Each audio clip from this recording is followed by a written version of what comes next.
الحمد للہ وکفی وسلام علی عبادہ الذین اصطفی اما بعد اعوذ باللہ من الشیطان الرجیم بسم اللہ الرحمن الرحیم الطلاق مرتان فإن طلقها فلا تحل له من بعد حتى تنكح زوجا غيره قال النبی صلی اللہ علیہ وسلم ابغض الحلال الی اللہ الطلاق۔ آج طلاق کے متعلق چند باتیں بتا دیتے ہیں۔ طلاق رجعی 2 ہی بار تک ہے، یہ قرآن شریف کا ترجمہ میں لکھا ہے، دوسرا پارہ میں ترجمہ میں، تفسیر میں نہیں ہے۔ اور فَإِن طَلَّقَهَا فَلَا تَحِلُّ لَهُ مِن بَعْدُ حَتَّىٰ تَنكِحَ زَوْجًا غَيْرَهُ، یہ ترجمہ میں لکھا ہے، تفسیر میں نہیں ہے کہ اگر وہ عورت جس کو طلاق دے دی گئی تو نہ رہے اس کے پاس، دوسری جگہ نکاح کر لے، کیا ضرورت ہے اس خبیث کے پاس جانا حلالے کی؟ اللہ تعالیٰ کو ہم نے یہ تو نہیں کہیں کہ جاؤ تم کو حلالہ کرنا ہی پڑے گا، ایسا نہیں کہا۔ کہیں چلے جا دوسرے سے نکاح کر لے، اگر وہ عورت ضد پر آ گئی ہم اسی سے نکاح کریں گے جس نے طلاق دیا ہے، تب جا کر کے ہے کہ حلالہ اللہ نے یہ باتیں کہی، ہم نہیں کہہ رہے ہیں یہ بات۔ فَإِن طَلَّقَهَا فَلَا تَحِلُّ لَهُ مِن بَعْدُ حَتَّىٰ تَنكِحَ زَوْجًا غَيْرَهُ، تیسری طلاق کے بعد حلالہ شرط ہے، یعنی طلاق دیا تو طلاق کی عدت پوری ہوگی۔ جس کو حیض آتا ہے اس کو 3 حیض، جس کو حیض نہیں آتا ہے تو 3 مہینہ، تو 3 مہینے کے بعد دوسرے مرد سے نکاح کرنا ہوگا، پھر وہ صحبت کرے گا، پھر اس کے بعد جو ہے کہ پھر عدت پوری ہوگی۔ جس کو حیض آتا ہے 3 حیض، جس کو حیض نہیں 3 مہینہ، پھر اس کے بعد پہلے شوہر کے پاس لوٹ سکتی ہے چاہے تب۔ اب وہ دوسرے شوہر کو بھی زبردستی نہیں کرنا ہے کہ تم تو طلاق دینا ہی ہے، نکاح ہی صحیح نہیں ہوگا۔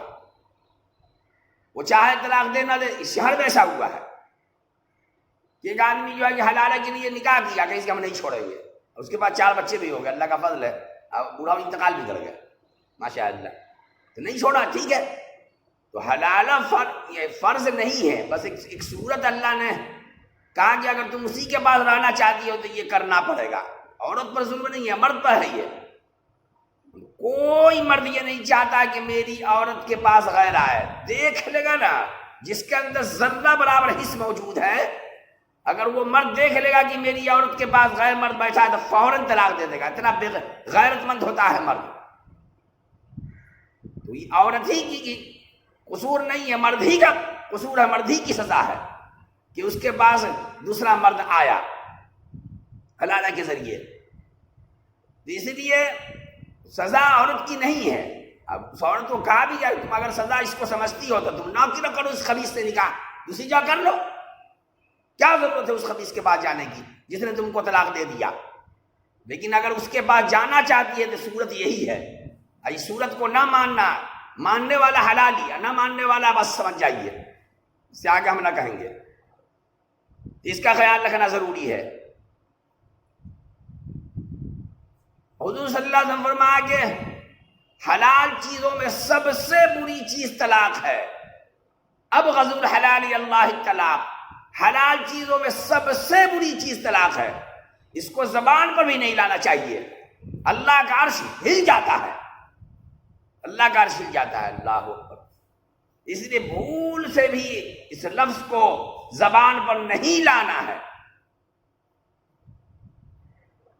عورت کی 2 قسمیں ہیں، مدخولہ غیر مدخولہ۔ مدخولہ اس کو کہتے ہیں کہ شوہر قریب ہو چکا ہے، قریب ہو چکا، اس کے بعد طلاق کی نوبت آئی، یعنی صحبت کر لیا، اس کے بعد طلاق کی نوبت آئی۔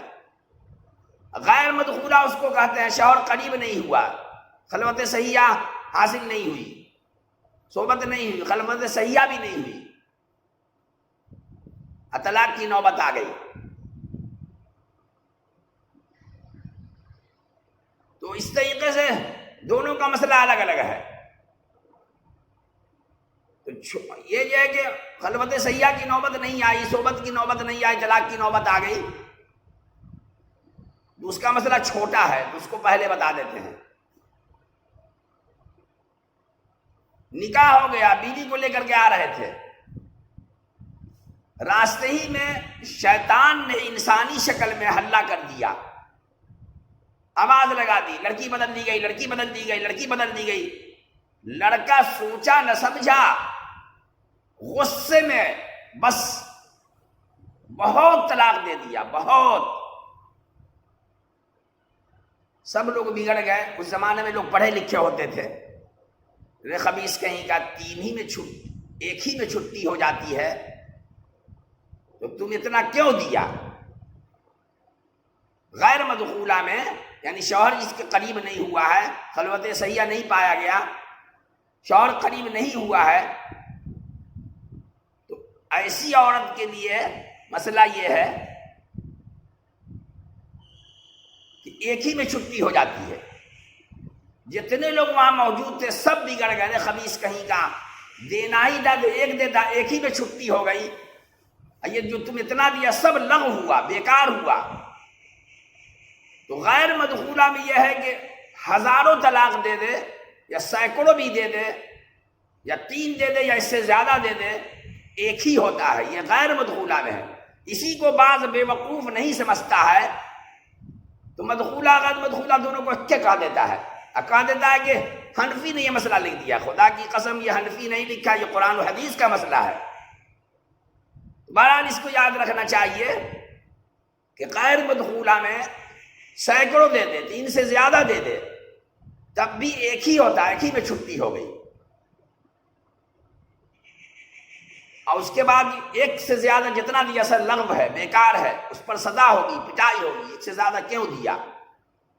تو غیر مدخولہ کا مسئلہ تو نہیں ہے. بس مدخولہ جس سے شوہر قریب ہو چکا ہے، بیوی اتنی بڑی بدتمیز ہے کہ شوہر کو بھی مارتی ہے، اب بچوں کو بھی مارتی ہے، اس کے ماں باپ کو بھی یعنی ساس سسر کو بھی، گھر کو جہنم بنا رکھی ہے. تو تنبیہ کے لیے طریقہ تو یہی ہے کہ تنبیہ کے لیے ایک مرتبہ کہہ دے بس تجھ کو طلاق. پھر اس کے بعد شوہر بھی اڑا رہا، بیوی بھی اڑی رہی. یعنی شوہر قریب نہیں ہوا بیوی کا، بیوی شوہر کے قریب نہیں ہوئی، یہاں تک کہ 3 حیض گزر گیا، یا جس کو حیض نہیں آتا 3 مہینے گزر گئے، تو اپنے سے ایک طلاق پڑ گیا. اب تو مرد نے کہا کہ نکل میرے گھر سے، خبیث کہیں کی، بہت برداشت ہوا، تمہاری عدت کی مدت پوری ہو گئی، عدت کی مدت پوری ہو گئی، عدت کا خرچہ میرے ذمہ تھا وہ بھی دے چکا، اب میرے گھر سے نکل، اب نہیں رکھوں گا، اب نہیں رکھوں گا. تو عورت سر پٹنے لگی، سینہ پٹنے لگی، کپڑا پھاڑنے لگی، معاف کر دیجئے، معاف کر دیجئے، معاف کر دیجئے، اب غلطی نہیں ہوگی، اب غلطی نہیں ہوگی. تو مرد کو رحم آ گیا. پھر مولانا سے پوچھا، حنفی مولانا سے پوچھا کہ بھائی دیکھیے مولانا صاحب مسئلہ یہ ہے، ایسا ایسا ہو گیا ہے، تنبیہ کے لیے ایک طلاق دیا تھا، عدت پوری ہو گئی، طلاق پڑ گیا تھا، اب کیا کریں؟ کہا تب تو عدت پوری مدت پوری ہو گئی، نکاح کر لو بس، اس میں حلالہ نہیں ہے، ابھی دیکھ ہی نہ دیا تھا. ہاں تو نکاح کر دیا بس اسی جگہ. پھر چلتا رہا معاملہ، چلتا رہا، ٹھیک چلتا رہا معاملہ. پھر وہی عورت ٹیڑھی ہلتی سے پیسہ، پھر وہی شرارت شروع کی، شوہر کو مار رہی ہے، بچوں کو مار رہی ہے، ساس سسر کو بھی، گھر کو جہنم بنا رکھی ہے. تو پھر مرد کا پاڑا چڑھ گیا، پھر ایک مرتبہ کہہ دیا تنبیہ کے لیے تجھ کو طلاق. پھر جو ہے مرد بھی اڑا رہا، عورت بھی اڑی رہی. اور اس کے بعد بس یہاں تک کہ عدت کی مدت پھر پوری ہو گئی. جس کو حیض آتا 3 حیض، اور جس کو حیض نہیں آتا 3 مہینہ پورا ہو گیا. پھر مرد نے کہا کہ نکل میرے گھر سے، اب نہیں رکھوں گا، اب کوئی صورت نہیں ہے، نکل میرے گھر سے، اب عدت کی مدت پوری ہو گئی، عدت کا خرچہ میں میرے ذمہ جو فرض تھا میں دے چکا، اور نکلو میرے گھر سے.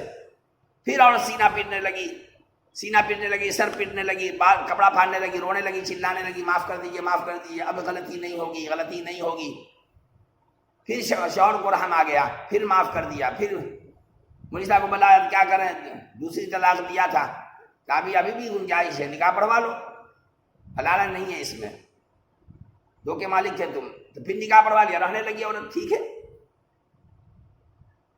پھر وہی ٹیڑھی ہڈی سے پیدا، پھر شرارت شروع کی، پھر مرد کا پاڑا چڑھ گیا، پھر مرد نے طلاق دے دی، اب چھٹی، اب چاہے سر پیٹے، سینہ پیٹے، کپڑا پھاڑے، اب کوئی صورت نہیں ہے۔ تو طریقہ یہی ہے، ذبح کرنے کا طریقہ بسم اللہ اللہ ہو، بسم اللہ اللہ ہو، بسم اللہ اللہ ہوا۔ کوئی ایک ہی مرتبہ مار دے، جیسے ہندو لوگ پہوا مار دیتا ہے، یا اس طریقے سے کوئی ایک ہی مرتبہ پورا اڑا دے تو حرام ہو جائے گا، لیکن مر جائے گا جانور۔ لیکن طلاق تینوں دے دے گا ایک ہی مرتبہ، چھٹی، پھر اس میں حلالہ شرط ہے، اس کو نہیں مانے گا تو پھر قرآن کی آیت کو نہیں مانے گا، وہ کافر ہو جائے گا۔ قرآن ان کی ایک آیت کا انکار کرنے سے آدمی کافر ہو جاتا ہے۔ اس لیے اس کا خیال رکھنا ضروری ہے۔ طریقہ وہی ہے کہ تنبیہ کے لیے اس طریقے سے 3 مہینے تک دے، لیکن اگر بغیر طریقے کے دیا تب بھی طلاق پڑ جاتی ہے، اس کا خیال رکھنا ہے۔ تو غیر مدخولہ میں بتایا تھا کہ بہت سب ڈانٹا کہ بھائی کیوں ایسا کرتے ہو، تم نے کیوں دیا طلاق اتنا زیادہ؟ کہا کہ اب تو جو ہونا تھا ہو گیا، اب کوئی صورت نکالیے، تو ایک ہی دینی چاہیے تھی، چھٹی ہو جاتی، لیکن ہم نے زیادہ دے دیا، تو غلطی مجھ سے ہو گئی ہے، لیکن اب کوئی صورت بیوی بچنے کی ہے کہ نہیں، اس کو تلاش کیجیے آپ لوگ۔ تو کہا کہ کوئی حنفی عالم کو وہ صحیح جواب دیں گے اور فوراً جواب دیں گے، کوئی حنفی عالم کو تلاش کرو۔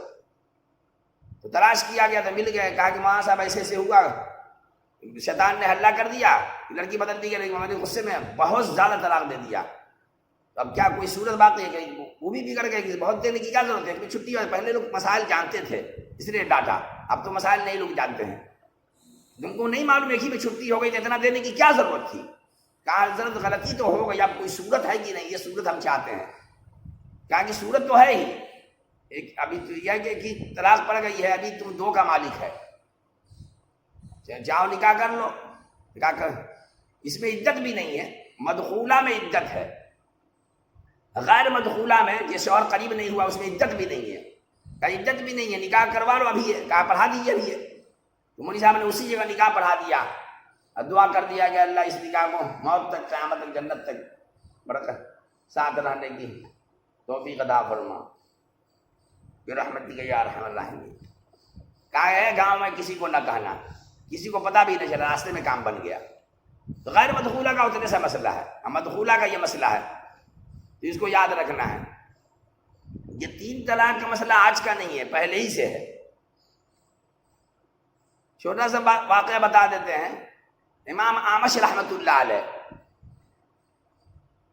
ایک مرتبہ بیوی سے انبن ہو گئی، یعنی بیوی نے منہ پھلا لیا، ان کا بھی پارا چڑھ گیا، تو غصے میں کہا دیا اگر تم مجھ سے فجر طلوع سے پہلے ایک ہوتا سورج طلوع، ایک ہوتا فجر طلوع، سحری کا وقت ختم کیا ہوتا ہے، اس وقت فجر طلوع ہوتا ہے، کہا فجر طلوع سے پہلے اگر تو مجھ سے بات نہ کی تو تجھ کو 3 طلاق۔ ایک فجر طلوع ہوتا ہے، ایک سورج طلوع، تو فجر طلوع سے پہلے تو نے مجھ سے بات نہ کی تو تجھ کو 3 طلاق۔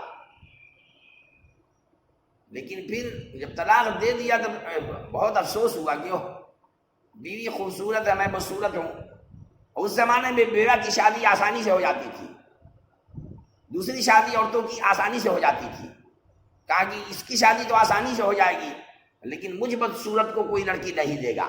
بہت افسوس میں پڑ گئے۔ سب جانتے تھے کہ امام حنیفہ رحمۃ اللہ علیہ حاضر جواب ہے، وہ بھی جانتے تھے، ان کی اہلیہ بھی سارے مسائل امام حنیفہ رحمۃ اللہ علیہ سے پوچھتی تھی۔ تو پہنچ گئے امام صاحب کے پاس، مغرب بعد یہ نوبت آئی تھی، تو اس طریقے سے عشاء کی نماز پڑھ کے وہاں امام صاحب جہاں پہنچ گئے اپنے شاگرد کے پاس، امام ابو حنیفہ رحمۃ اللہ کے استاد تھے یہ امام اعمش رحمۃ اللہ علیہ، یہ محدث تھے، وہ فقیہ تھے۔ فقیہ جو ہے سارے مسائل کو حل کر دیتے ہیں، حضور صلی اللہ علیہ وسلم کے مزاج کو بھی سمجھتا ہے، جو پوشیدہ مسائل ہوتے ہیں ان کو نکال کے باہر کر دیتے ہیں۔ تو بہرحال وہاں کہا کہ ایسی سی بات ہو گئی ہے ابو حنیفہ، نعمان اس کو حل کرو۔ کہا کہ حضرت مسئلہ حل ہے، بس اتنا کہہ دیجئے اپنے مؤذن کو کہ آج فجر کی اذان امام ابو حنیفہ کے کہنے کے مطابق ہوگی، آپ آرام کیجئے۔ اس کے بعد امام صاحب اس دن حضرت ہی کی مسجد میں، یعنی امام احمد رحمۃ اللہ علیہ کی مسجد میں امامت کرتے تھے، اسی مسجد میں پڑھی، نمازیں پڑھی تہجد کی۔ پہلے آدھی رات امام ابو حنیفہ رحمۃ اللہ علیہ عبادت کرتے تھے، تلاوت کرتے تھے، نفل میں تلاوت کرتے تھے، قرآن شریف کی تلاوت نفل نماز میں کرتے تھے آدھی رات۔ لیکن جا رہے تھے راستے میں، ایک عورت نے کہا دیا امام حنیفہ پوری رات اللہ کی عبادت کرتے تھے، اس کے بعد پوری رات عبادت شروع کر دیا تھا، دن میں ظہر سے عصر تک سوتے تھے، اسی وقت بیوی کی ضرورت پوری کر لیتے تھے اسی درمیان میں۔ ان کے پاس گھر بہت تھے، اب جس کو گھر ایک ہوتا ہے وہ اعتراض کرتا ہے۔ تو بہرحال یہ کہ بہت بڑے مالدار تھے۔ تو امام صاحب نے اسی مسجد میں احمد رحمۃ اللہ علیہ کی مسجد میں اس دن عبادت کی۔ مؤذن سے کہا کہ دیکھو مؤذن اذان دے دو فجر کی۔ تو مؤذن نے جو وقت دیکھا تو کہا کہ حضرت ابھی پون گھنٹہ وقت باقی ہے۔ کہا کہ دیکھو تمہارے امام صاحب نے کیا کہا تھا، کہا کہ آج فجر کی اذان امام حنیفہ کے کہنے کے مطابق ہوگی، اذان دو، دے دیا۔ اس کے بعد جو ہے کہ پھر عبادت میں لگ گئے۔ پون گھنٹے کے بعد کہا اے مؤذن اٹھ جاؤ، اب اذان دے دو اور کہہ دو کہ پہلی اذان وقت سے پہلے ہو گئی تھی۔ تو پہلی اذان پر جب دلوایا اذان تو بیوی بول پڑی، فجر طلوع سے پون گھنٹہ پہلے جو اذان دلوائی تھی تو اس اذان پر بیوی بول پڑی لو تم سے چھٹی۔ تو دوڑے ہوئے امام احمد رحمۃ اللہ علیہ مسجد آئے، کہا کہ تو کہہ رہی چھٹی، کہا کہ گھبرائیے حضرت، گھبرائیے نہیں، کچھ نہیں ہوا، آرام کیجیے آپ۔ جب دوسری ادا ہوئی تو ان کی بیوی نے کہا کہ وہ لگتا ہے کہ امام حنیفہ سے مل گیا، یہ اس مسئلے کو امام حنیفہ کے علاوہ کوئی حل ہی نہیں کر سکتا، سب جانتے تھے، لگتا ہے کہ حضرت سے مل لیا اس نے۔ اس کے بعد جو کہ فجر طلوع سے پہلے ہی بول پڑی تھی پہلی اذان پر، دوسری اذان ہوئی تو وہ بول ہی چکی تھی، اس لیے طلاق نہیں ہوا۔ تو اس طریقے سے سب مسئلے حل کر دیتے تھے۔ چھوٹا سا واقعہ احمد رحمۃ اللہ علیہ کا ایک اور ہے، اس کو بھی بتا دیتے ہیں۔ ان کے گھر میں چوری ہو گئی، سارا مال جو ہے چور لوگ چوری کر رہا تھا، اچانک حضرت کی آنکھ کھل گئی، تو سارا مال کو اکٹھا کر چکا تھا۔ اس زمانے میں چور کا ہاتھ کٹتا تھا، کہا کہ حضرت کو اگر معلوم حضرت کی آنکھ کھل گئی اب تو ہم لوگ کو پھنسا دیں گے، ہم سب کا ہاتھ کٹے گا۔ سب گاؤں چورے کا تھا، سب چور گاوی کا تھا، سب کے سب مسلمان تھا، کہیں اس کے اب تو ہم لوگ کا ہاتھ کٹے گا ہی، چلو حضرت کو مار دو جان سے۔ ایک چور نے کہا کہ نہیں، ایسا نہیں کرنا چاہیے، جان بھی لو مال بھی لو، کوئی صورت ایسی نکال دو کہ حضرت کی جان بچ جائے۔ حضرت محدث ہے، امام حنیفہ رحمۃ اللہ استاد ہے، بہت بڑے عالم ہیں، ایسا نہیں کرنا چاہیے۔ کہا کیا صورت نکلے گی، نکالو تم ہی۔ سردار جو ہوتا ہے، کوئی بھی سردار ہو، ذمہ دار ہو، اس پر اللہ کی مدد ہوتی ہے۔ بہرحال تو چور کے سردار کے کہا کہ دیکھو ایک صورت ہم کو سمجھ میں آ رہی ہے، اگر تم لوگ کو سمجھ میں آیا تو عمل کر لو۔ حضرت کی بیوی بہت خوبصورت ہے، وہ نہیں چاہتے ہیں جدا کرنا، تو حضرت کو ایسی قسم کھلا دو کہ قسمیں نہ توڑے۔ کہا کیا قسم کھلا ہے بتا تو ہی۔ تو قسم کھلا دو کہ میں نے اگر چور کا نام کسی کو بتایا تو میری بیوی کو 3 طلاق۔ کہا سب چور مطلب ہاں بہت اچھا بہت اچھا، سب چھوڑ گیا کہ اس کی حضرت ہم آپ کو شہید کر دیں گے۔ کہنا نہ ایسا نہ کرو، محدث کو عالم کو شہید نہیں کرنا چاہیے، اس میں گناہ بہت ملتا ہے۔ جان بخش دو، کہا نہیں ایک صورت ہے جان بخشنے کی، آپ قسم کھا لیجیے تو میں جان بخش دوں گا۔ کیا قسم کھلا دو، ہم جان چاہتے ہیں۔ کہا کہ قسم کھائیے، میں نے اگر چور کا نام کسی کو بتایا تو میری بیوی کو 3 طلاق۔ حضرت نے کہا میں اللہ کی قسم کھاتا ہوں، میں اگر چور کا نام کسی کو بتایا تو میری بیوی کو 3 طلاق۔ تو سارا چور خوش ہو گیا۔ 12 بجے سے 2 بجے تک بہت قیمتی مال، سارے مال کو نکال کر کے بانٹ کر کے سب اپنے گھر میں چلا گیا مطمئن اطمینان کے ساتھ۔ تو 2 بجے جب چلا گیا تو امام حنیفہ رحمۃ اللہ علیہ کے استاد احمد رحمۃ اللہ علیہ 2 بجے کے بعد دوڑ لگایا، امام حنیفہ رحمۃ اللہ علیہ کی مسجد میں پہنچے۔ فجر کی نماز شروع تھی، وہاں نماز پڑھے، نماز کے بعد دیکھا حضرت پڑھانے لگے۔ 9 بجے چھٹی ہوئی ناشتے کی، تو کہا حضرت ایسی بات ہے، گھر میں چوری ہو گئی ہے، سب چور گاوے کا ہے، تو نام بتاؤ۔ کہا کہ نام بتا دیں گے تو طلاق ہو جائے گی بیوی کو۔ قسم کھلا دیا ہے. تو کہا کہ مسئلہ حل ہے حضرت، گھبرائیے نہیں، مسئلہ بالکل حل ہے، گھبرائیے نہیں. ناشتہ کیجیے میرے ساتھ، چلیے. ناشتہ کر کے لے گئے. اس زمانے میں حویلی ہوتی تھی جیسے تھانہ ہے، حویلی میں بھی ایک ہی دروازہ ہوتا تھا، استنجا بیت الخلاء سب، غسل خانہ سب اسی میں ہوتا تھا. اور تھانہ میں جو بڑا حال ہوتا ہے اس میں استنجا بیت الخلاء سب کچھ ہے. جیل میں بھی ایک ہی دروازہ ہوتا ہے، بڑے حال میں ایک ہی دروازہ ہوتا ہے.